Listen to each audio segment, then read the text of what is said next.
পৃথিবীতে এমন মন্দির আছে যেখানে প্রতি বছর দেবী নিজেই ঋতুমতী হন। হ্যাঁ, শুনে অবাক লাগছে তো?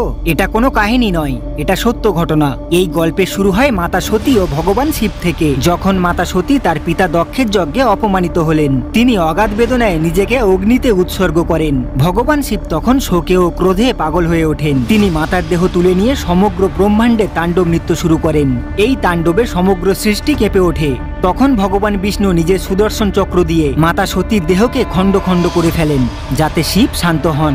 মায়ের দেহের যে অংশ যেখানে পড়ে সেই স্থানই হয়ে ওঠে 51টি শক্তিপীঠ, আর যেখানে মাতা সতীর যৌনি অংশ পড়েছিল সেই স্থানেই হয়েছে দেবী কামাখ্যা মন্দির। কিন্তু এখানেই শুরু হয় এক অলৌকিক সত্য। প্রতি বছর জুন মাসে 3 দিনের জন্য দেবী কামাখ্যা হন ঋতুমতী। এই 3 দিন মন্দিরের দরজা বন্ধ রাখা হয়, কারণ মনে করা হয় এই সময় মা নিজেই সৃষ্টির শক্তিতে নীল হন।